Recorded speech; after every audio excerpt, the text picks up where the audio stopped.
This is Hidden Killers Week in Review. A look back at the most prolific stories of the week.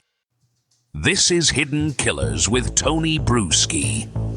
Well, the world in the Brian Kohberger case has dramatically changed recently with the revelation that he bought the knife and the sheath.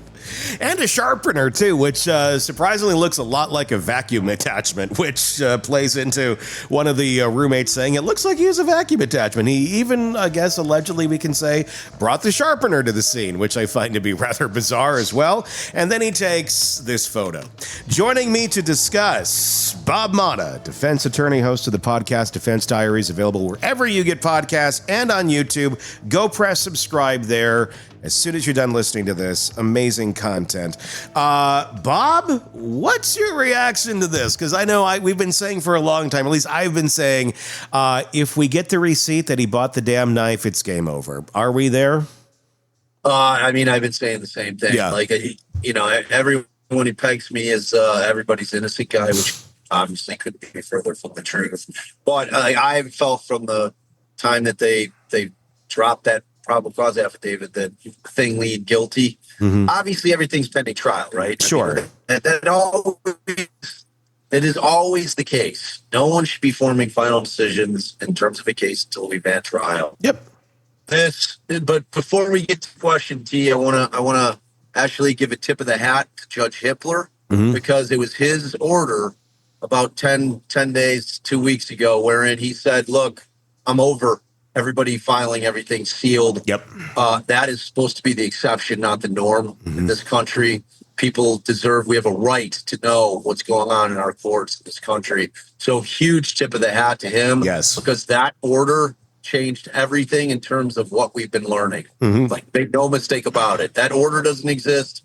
Everything's still being filed or sealed. We still know very little about this case. Yep. So, well done, Judge Hippler. I'm a huge fan of that order. For every judge in this country, they should plaster it on their walls and live by it, because that's what our Constitution calls for. All right, soapbox there. So as far as damning shit, man, there's no other way to put it. It was like we've talked over and over with the sheath. If we see this kind of linchpin evidence that he in fact made the purchase of the weapon and the sheath, in my estimation, it's game over. Yeah. So now, like, we had an interesting conversation with Andrea Parker. She's a defense attorney. She's more dug in on like really kind of thing that maybe I think the needle probably moved a bit for her recently, but she reads that as not being as definitive as we have the actual proof that he did it.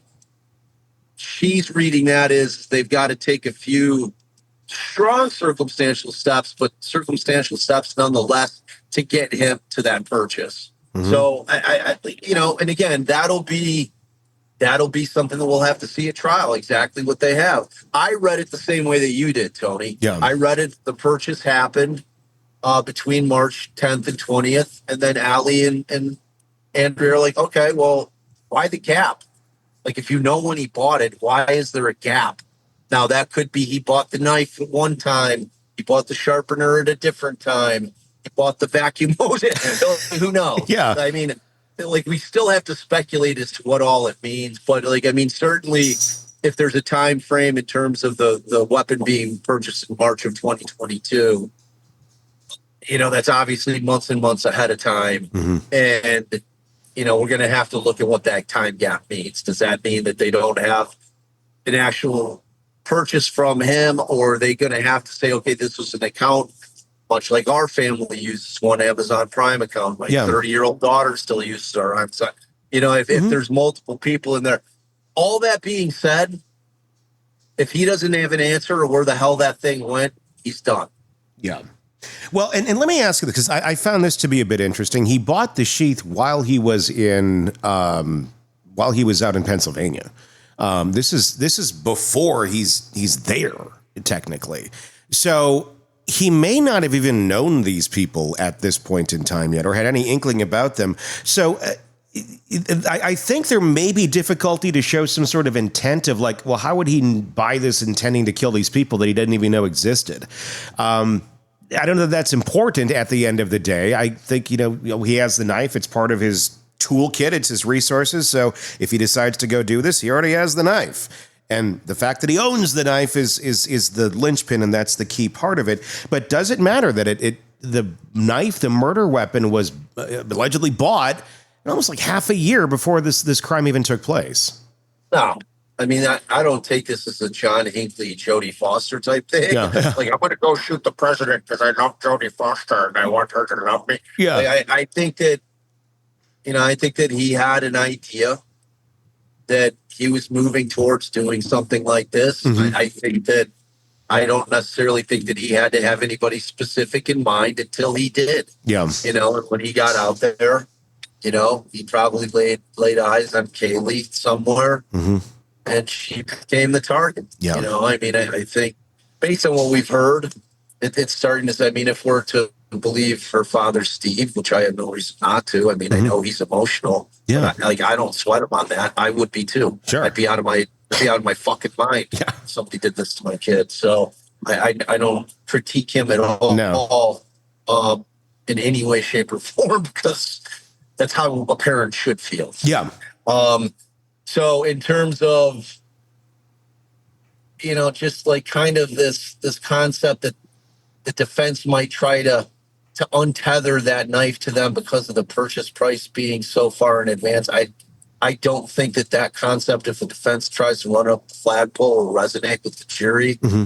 I think that they're just going to think that this guy was just a guy that was building up to this, that this was something that was percolating, and that ultimately, unfortunately and sadly, one or multiple of the girls caught his eye and became his target. Because we're going to see it all in terms of like, and the really interesting thing is this concept. I was on with Anjanette Levy, and we had her on our channel the other night. Yeah. And she was going through, she had done, because she's really great at digging.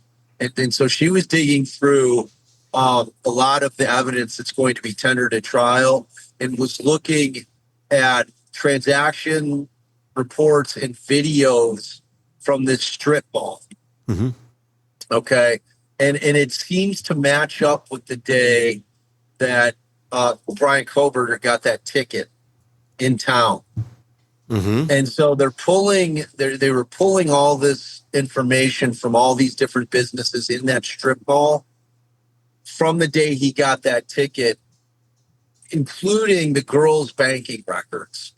So it looks to me what they're going to be trying to do is they're going to establish the day that he may have laid eyes on one or more of the girls. Okay. And then from that day forward. So, and wasn't he in his second year? Was that his first semester at Washington State?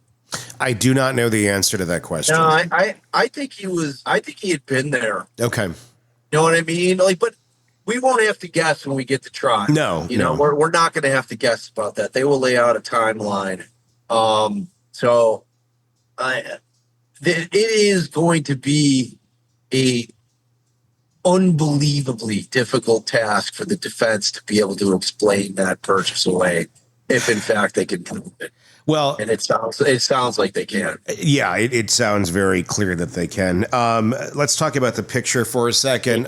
We got it up here. This is the thumbs up with a thumb that looks like it's seen some friction in recent moments. If you really zoom in on the thumb, I mean, it's a little, there's something going on there. Number one, that could just be some confirmation bias shit. It could be. We are. I mean, we're all looking at that picture because, like, you cannot help but look at that picture with the thought in mind that, okay, we know what you just did. Within hours of this picture. Yeah. Like dude, literally within like 5 hours of this like picture of when it would have taken place. And he's all cleaned up. He's in the whole damn thing is weird. Number one, he's taking a picture in front of his shower. There doesn't appear to be a curtain, or it may just be pulled over. Who knows?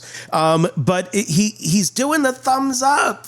It's like, why? What is this? This is, you said off the air earlier, this is the definition of a ghoul. If this is the guy who did this and he's doing is this his souvenir, or is this like a bat signal to the other incels out there of, look, mission accomplished or something like that? Because we don't know his digital history yet either, that footprint. I would not be surprised if we're going to find out he was in some sort of groups out there that are incels, and this is like a, hey, I got one for the team, or whatever the hell they think. Yeah, it's like all of that is going to make its way out there. Like, I'll be curious to know whether or not even, like, if that was a posted pic. Yeah. Because that'll go a long way towards answering the question, was this a souvenir?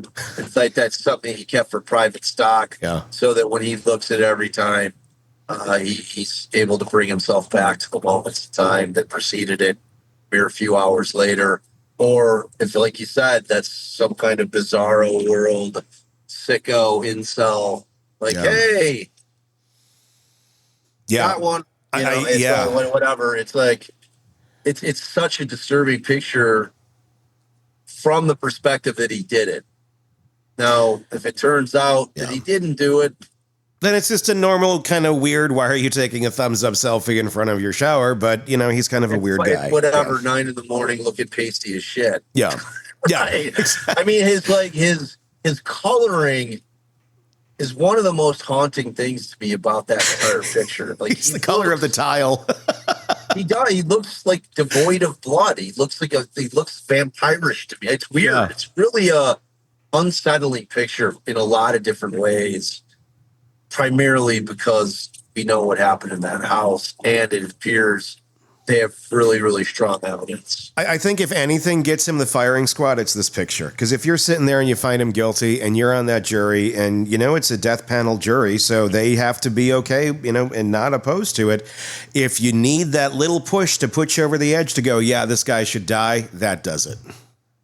Yeah. Now remember, with the death penalty being the firing squad, they have to not be able to have access to what they need for for the lethal. Yes. So they have to be missing ingredients, but they're hard to get.